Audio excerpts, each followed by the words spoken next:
Logical reasoning से भरा हुआ एक बहुत ही इंटरेस्टिंग लेसन होता है क्लास 10th में। क्लास 10th के ज्योमेट्री में जिस लेसन की हम लोग चर्चा करने जा रहे हैं उस लेसन का नाम है ट्रायंगल। नमस्कार, मैं हूं कबीर और आप लोगों का स्वागत करता हूं कबीर क्लासेस के यूट्यूब चैनल में।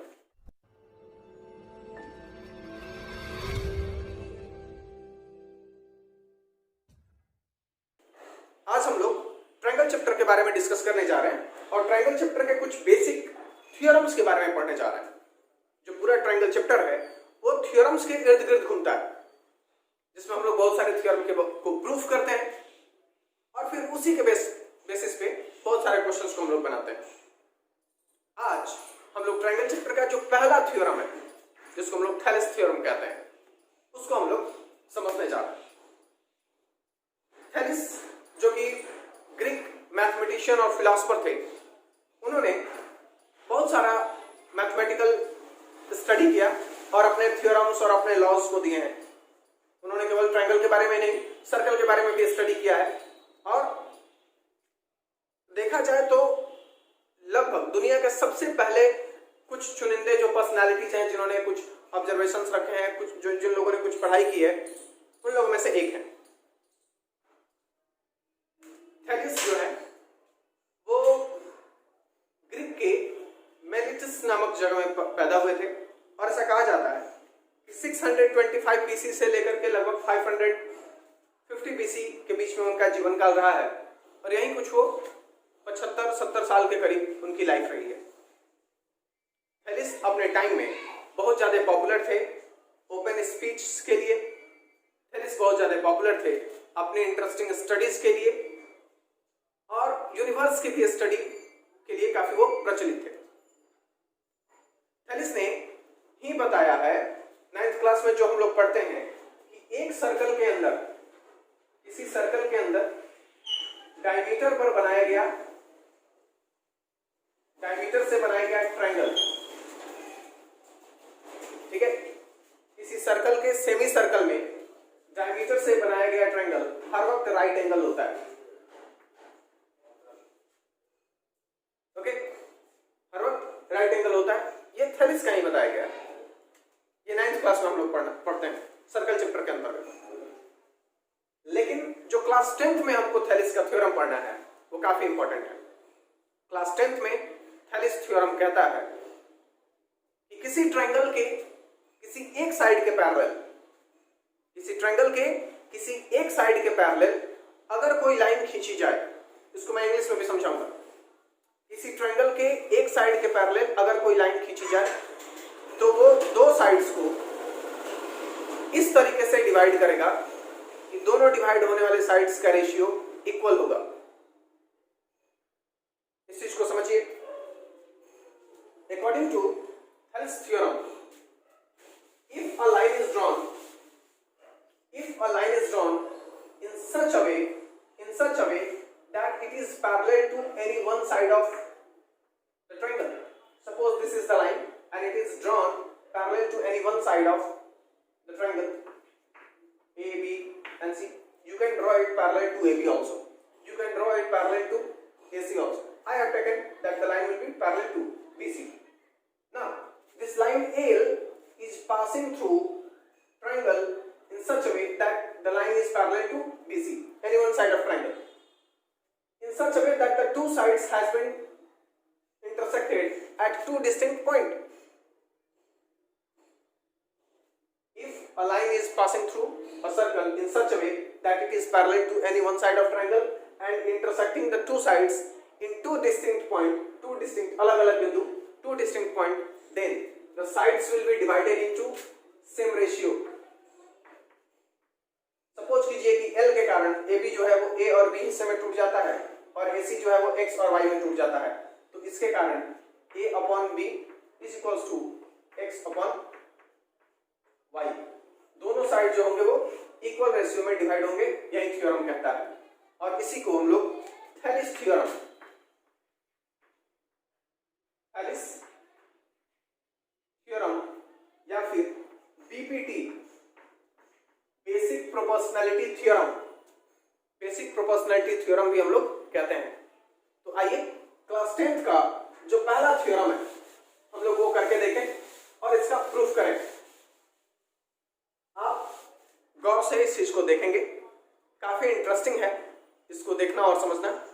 चलिए शुरू करते हैं। सबसे पहले हम लोगों को एक फिगर ड्रॉ कर लेना होगा।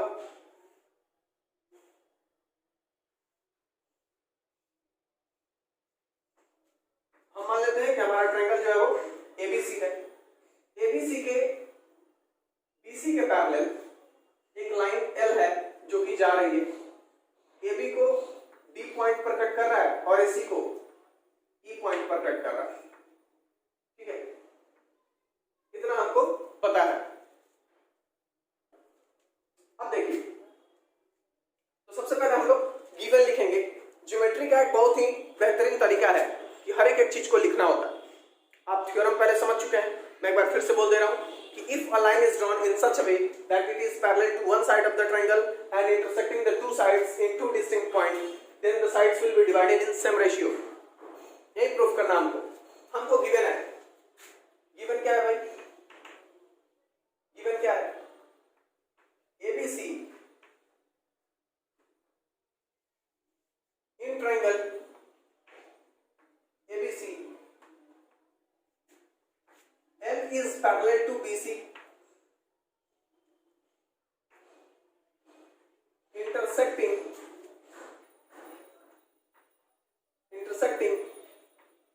AB and AC at D and E respectively।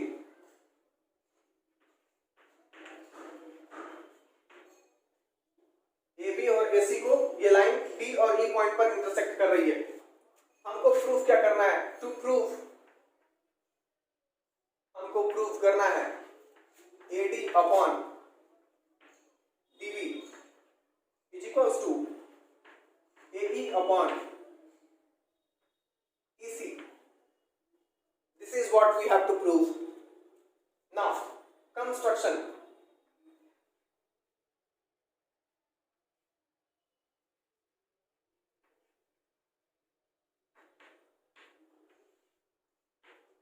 बहुत बच्चों को समस्या होती है कि कंस्ट्रक्शन क्यों करना पड़ता है। कंस्ट्रक्शन इसलिए करना पड़ता है कि हमारे पास कोई रास्ता नहीं होता है, हम कोई मैथमेटिकल प्रोसेस लगा पाए, इसलिए हम लोगों को कंस्ट्रक्शन करना पड़ता है। देखिए, अभी जो गिवन ट्रायंगल है उसमें हम कुछ नहीं कर सकते, तो हमको कंस्ट्रक्शन करना पड़ेगा। कंस्ट्रक्शन में क्या करना है? Join B to E and C to D। C to, थोड़ा कैपिटल रखते हैं, C to D and draw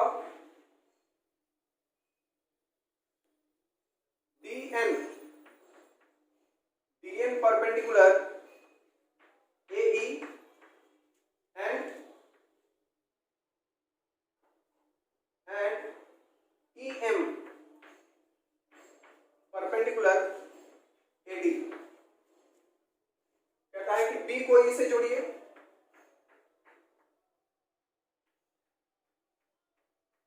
फिर D को C से जोड़िए, D से एक परपेंडिकुलर ड्रॉ कीजिए जो कि कहलाएगा DN, और ये किस पर होगा? AE पर होगा। फिर E से भी एक परपेंडिकुलर ड्रॉ कीजिए, ये किस पर होगा? EM जो होगा वो परपेंडिकुलर AD पर होगा। अब जरा गौर से समझिए proof.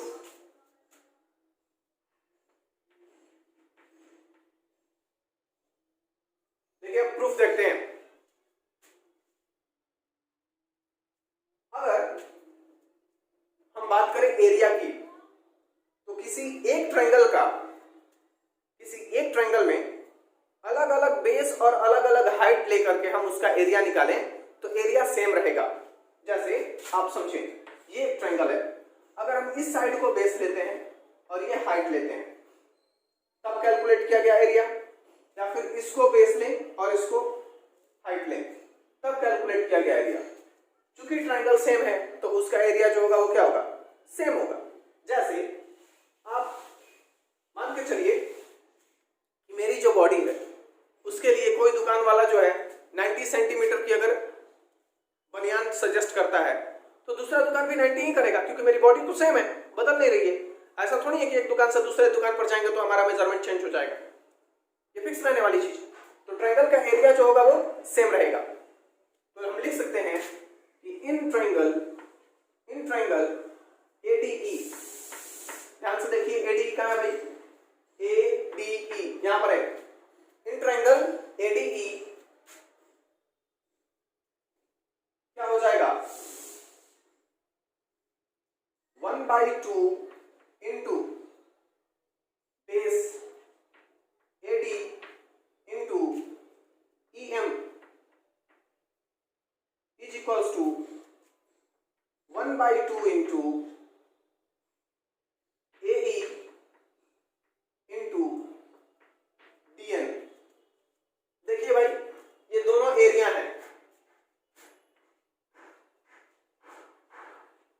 Area of triangle ADE,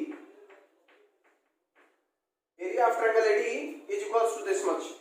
हम 1/2 कैंसिल करा सकते हैं, तो हमको क्या मिलेगा, हमको मिलेगा AD into EM is equals to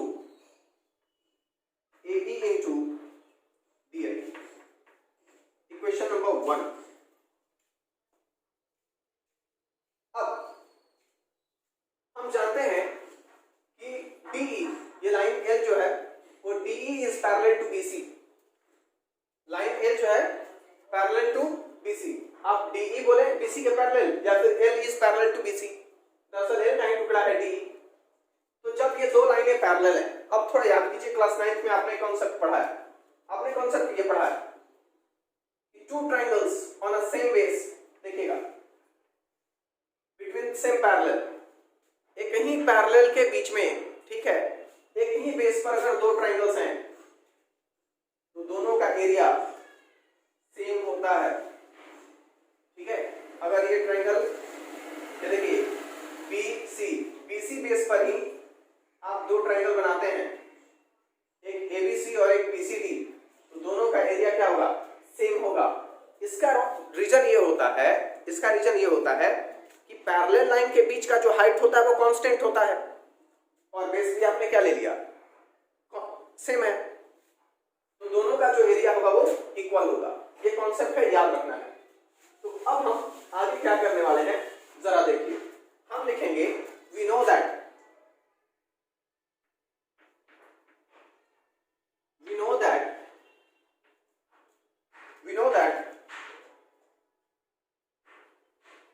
area of triangles on same base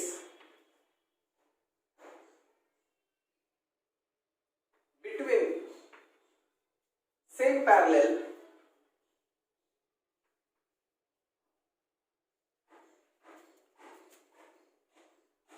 are equal।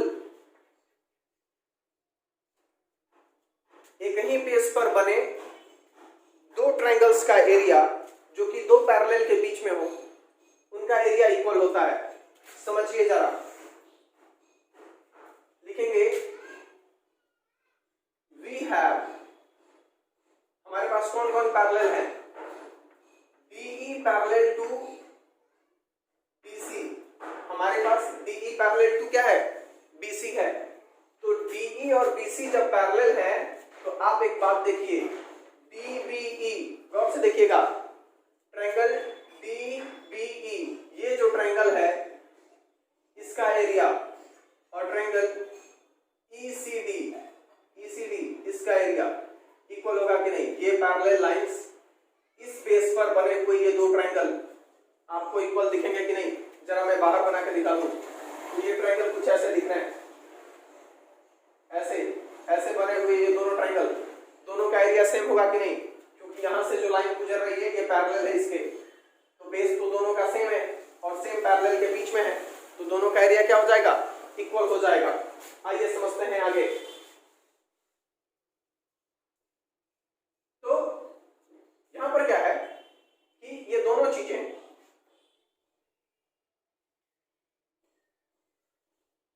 तो ये दोनों ट्रायंगल एक ही पैरेलल के बीच में है, इसलिए इन दोनों का हो जाएगा, इक्वल हो जाएगा। कैसे लेंगे हम लिखेंगे therefore area of triangle DBE is equals to area of triangle DEC या फिर ECD, ये इक्वल होगा। अब एरिया कैसे निकलेगा भाई? तो एरिया निकलेगा 1/2।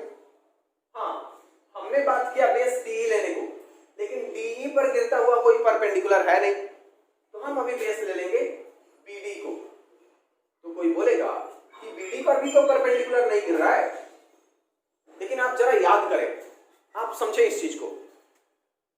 ऑब्ट्यूज एंगल ट्रायंगल में दो ऐसे एल्टीट्यूड्स होते हैं जो कि उनके बाहर गिरते हैं। जैसे देखें, ये एक ऑब्ट्यूज एंगल ट्रायंगल है, तो इसका जो एल्टीट्यूड होगा ना वो बाहर की तरफ गिरेगा प्रोड्यूस्ड बेस पर। बेस को बढ़ा करके हम लोग एल्टीट्यूड लेते हैं। ठीक उसी तरीके से इन ट्रायंगल DBE बेस हो जाएगा DB और ये हमारा एल्टीट्यूड है EM। तो 1/2 into DB into EM is equals to 1/2 into EC into DN। फिर 1/2 कैंसिल हो जाएगा और इसीलिए ये हो जाएगा DB into EM equals to EC into DN। Equation number 2। Equation number क्या हुआ? ये 2 हो गया। अब क्या करना है हमको? हम इक्वेशन 1 को 2 से डिवाइड कर देंगे। लिखेंगे डिवाइडिंग इक्वेशन 1/2। क्या मिलेगा हमको? इक्वेशन 1 है, देखिए यहां पर AD into EM is equals to AE into DN। अब ये डिवाइड हो चुका है इससे BD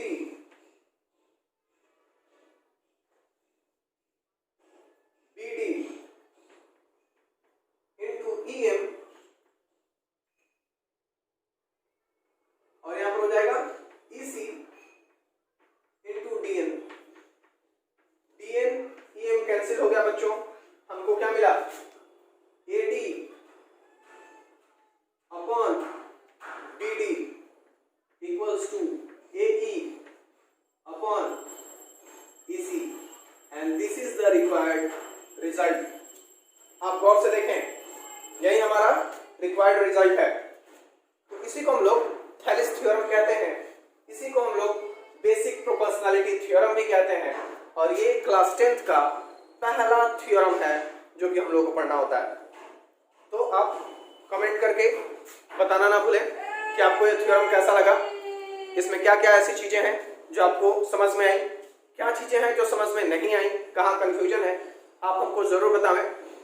आप हो सके तो हमको क्वेश्चन भी मेल करें, हम उस क्वेश्चन का सॉल्यूशन करके आपको भेजने की कोशिश करेंगे। तब तक के लिए धन्यवाद, बाय।